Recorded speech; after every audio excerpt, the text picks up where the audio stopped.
প্রায় 7 দিন হয়ে গেল আমার কাজের দিদি আসছে না। ও আমাকে বলেই গিয়েছে, বলেছে যে ও তিরুপতি যাচ্ছে কয়েকটা দিনের জন্য। মোটামুটি বলেছিল 5 দিন। 5 দিন আজকে কিন্তু পারও হয়ে গেছে, মানে আজকে 6 দিন। তাও কিন্তু ওর কোনো ফোন নেই, খোঁজ খবরও নেই। তো আমি প্রথমে তো একটু ভয়ই পেয়েছিলাম। 5 দিন যখন আসবে না বললো, তখন না আমার একদম অবস্থা খারাপ হয়ে গেছিলো। আমি ভেবেছিলাম 2টো বাচ্চা নিয়ে এত কাজ কেমন করে করব। কিন্তু সত্যি বলতে আমার না সমস্ত কাজ সুন্দরভাবে কমপ্লিট হয়ে গেছে প্রত্যেকটা দিন। আমি আমার কাজের দিদিকে না সব সময় বলি যে যখন তুমি আসবে না অ্যাটলিস্ট আমাকে জানিয়ে দেবে, তাহলে না আমার সেইভাবে অসুবিধাটা হয় না। আমি আগের দিন রাতে সমস্ত বাসন মেজে রাখি এবং যেগুলো প্রি প্ল্যান করে নেওয়ার করে নিই। তার জন্য পরদিন উঠে আর আমার হেডেক থাকে না, আমি নিজের মতো কাজগুলোকে গুছিয়ে করতে পারি।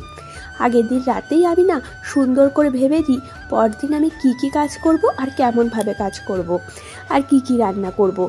এই যে ভেবে রাখি, এই ভাবাতেই কিন্তু আমার অনেকটা কাজ এগিয়ে যায়। সকালবেলা উঠেই কিন্তু আমার একটা হ্যাবিট হচ্ছে বাসি ঘরটা ঝাঁট দেওয়া। যদিও তখন খুব ভালো ঝাঁট দেওয়া হয়ে ওঠে না, কিন্তু মোটামুটি আমি একটু ক্লিন করে নিই।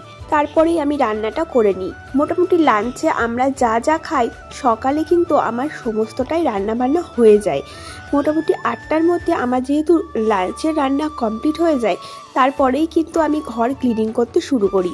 যেহেতু কাজের দিদি আসেনি, তাই ঘর ঝাড় দেওয়া, মোছা এবং বাসন মাজা আমি সকাল 10টার মধ্যেই করে নেওয়ার চেষ্টা করি।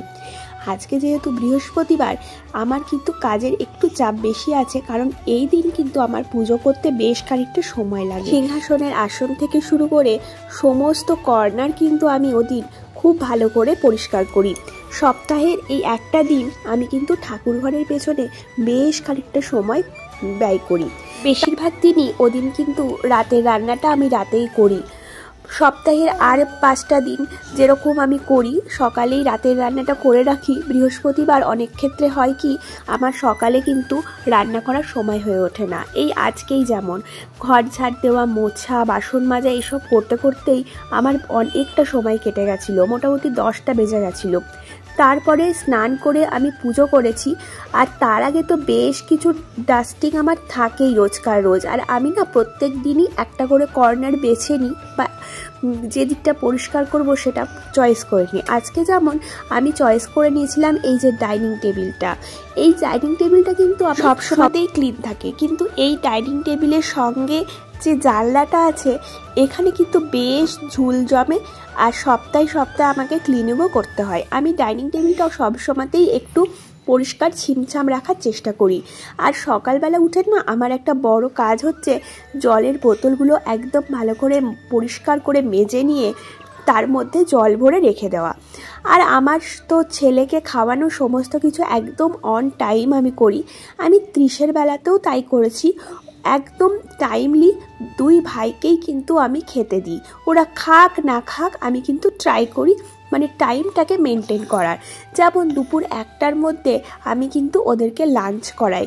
এখন যদিও 30-এর স্কুল আছে, সেই স্কুল আসতে তোমার 2:30 মতো বেজে যায়, তার জন্য ও কিন্তু 1টার মধ্যে লাঞ্চ করতে পারে না। কিন্তু বাড়িতে থাকলে আমরা কিন্তু অবশ্যই, যেদিন বাড়িতে থাকি আমরা 1টা থেকে 1:30টার মধ্যে লাঞ্চ কমপ্লিট করি। আর রাতের ডিনারও কিন্তু আমরা 8টা থেকে 8:30টার মধ্যেই কমপ্লিট করি। বাচ্চাদের কিন্তু ওটাই অভ্যেস হয়ে গেছে। আমি যেভাবে ওদেরকে ছোট থেকে করেছি, আমি দেখেছি 30 এখন তো বড় হয়েছে একটু, ওর কিন্তু ওই সময়তেই খিদে পায়, আর ওই সময়তেই ও ভাত দিলে খেয়ে নেয়।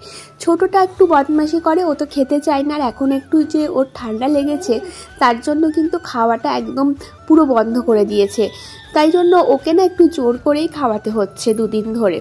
যদিও ডাক্তারের ওষুধ চলছে, ডাক্তারের কাছে নিয়ে গেছিলাম, সেই ওষুধ এখন ওকে খুব দিচ্ছি, এখন অনেকটা ভালো হয়েছে। নেবুলাইজার চলছে এবং নাকের ড্রপ এবং কাশির ওষুধ এই সমস্ত দিয়েছে। যাই হোক, কিন্তু তাও ওর কিন্তু খাওয়াতে সেইভাবে এখনও ইন্টারেস্টটা হচ্ছে না। পুজোর কাজ করতে আমার তো প্রত্যেক দিনই বেশ খানিকটা সময় লাগে, আর বৃহস্পতিবার করে তো একদম 1 ঘন্টা সময় ধরা বাঁধা। এদিনকে আমাকে আলপনা দিতে হয়, এই আলপনা দিতেও আমার কিন্তু বেশ ভালো লাগে। আর এদিনই কিন্তু আমি গোপালের জামা একদম চেঞ্জ করে দিই। অনেকেই আছেন যারা রোজকার রোজ চেঞ্জ করে, আমিও করতাম, কিন্তু এখন ছোট বেবি নিয়ে রোজকার রোজ সব কিছু চেঞ্জ করে পুজো করাটা আমার পক্ষে পসিবল হয়ে ওঠে না। আর এখন জানো তো শীতকাল বলে আমার গাছে না ফুল অনেক কম ফুটছে, তাই জন্য না কিছু ফুল আমি কিনে নিয়েছি এই দিন বৃহস্পতিবার পুজো করব বলে। আমাদের বাড়ির সামনেই একদম চলে আসে ফুল নিয়ে একজন দাদা, তার কাছ থেকেই কিন্তু আমি মাঝে মাঝে ফুল কিনি। মানে প্রত্যেক সপ্তাহে যে কিনি তা নয়, বা নিয়ম করে কিনি তাও নয়, যখন আমার প্রয়োজন মনে হয় তখনই কিন্তু ওই দাদার সঙ্গে আমি ফুল নিয়ে নিই। আর একটু বেশি দাম নেয় ঠিকই, যদিও বাড়ির কাছেই আমি পাই, তো ওই ফুল দিয়েই কিন্তু আজকে আমি পুজো করব। আর এখানে না আমি বিয়ের পর থেকেই দেখেছি হায়দ্রাবাদে গোলাপ ফুল আর চন্দ্রমল্লিকা কিন্তু খুব ভালো পাওয়া যায়। আর চন্দ্রমল্লিকা তো বিভিন্ন ভ্যারাইটি, মানে বিভিন্ন রঙের পাওয়া যায়, আর ওগুলোই কিন্তু ওই দাদা কিন্তু নিয়ে আসে বিক্রি করার জন্য। আর দেখো আমার গোপাল সোনাদের আজকে না সাদা রঙের জামা পরিয়েছি, আর এই যে চন্দ্রমল্লিকা হলুদ রঙের পেয়েছি ওটা দিয়েই না আজকে পুজোটা করে নেব। বৃহস্পতিবারে তো একটু ফুল লাগে, অন্যদিন যা হোক অল্প ফুল দিয়েও হয়ে যায়, বৃহস্পতিবারে মনে হয় একটা যেন মালা দিয়ে মা লক্ষ্মীকে সাজাই, অনেক ফুল দিয়ে ঠাকুরের চরণে দিই, এগুলো মনে হয়। তো আজকে যখন ফুল দাদা এসেছিল তখন ওনার কাছ থেকে ফুলগুলো আমি কিন্তু নিয়েই নিয়েছি। যেহেতু গাছে একটুও ফুল ফোটেনি, এই শীতকাল বলে, হায়দ্রাবাদের শীত যদিও সেরকম পড়ে না, কিন্তু যেটুকু পড়ে সেটুকুতেই এখন আর ফুল ফুটছে না। আমি জানো তো এখানে আসার পর থেকে না শীতকালটাকে ভীষণ মিস করি। আমাদের ওখানে মানে পশ্চিমবঙ্গে যে শীতে একদম উথবু অবস্থা হয়ে যেত, 2-3টে সোয়েটার পরতে হতো, আর সেই ভোরবেলা উঠে যখন পড়তে যেতাম মুখ দিয়ে সেই ধোয়া বেরোতো না, মানে কুয়াশার জন্য, সেগুলো কিন্তু এখানে আমি ভীষণ মিস করি। এখানে সেভাবে কিন্তু শীতকালটা আমি এনজয় করতে পারি না, অল্প শীত পড়ে। তো বলতে বলতে আমার দেখো পুজোও হয়ে গেছে, আর আমি না এখন 11টার সময় বসেছি আজকের ব্রেকফাস্টটা করতে। সেই সকালে একটু কফি নিয়ে বসেছিলাম, তারপর কিন্তু আর সেভাবে খাওয়া হয়নি কাজের জন্য। এখন খেয়ে নিয়ে না বাসন কটা আছে সেগুলো মেজে নেব। আশা করছি পরের দিন থেকেই কাজের দিদি চলে আসবে, আর সেভাবে আমাকে আর কাজ করতে হবে না। তো আজকে দিনটা ছিল ভীষণ হেক্টিক দিন, তো আজকের দিনটা পার করে দিলাম। এরকম 4-5 দিন ধরে তো কাজ করে নিজেই পার করে দিচ্ছি দিনগুলো, কিন্তু সত্যিই খুব কষ্টই হচ্ছিল। তো চলো আজকের মতো ভিডিওটা এখানে এন্ড করি, গ্যাসগুলোও মুছে নিই সমস্ত কাজের শেষে, আর কোনো অসুবিধে থাকবে না, এবার একটু রিল্যাক্স করব। তো চলো আজকের মতো ভিডিওটা এখানেই এন্ড করলাম, তোমরা খুব ভালো থেকো, টাটা।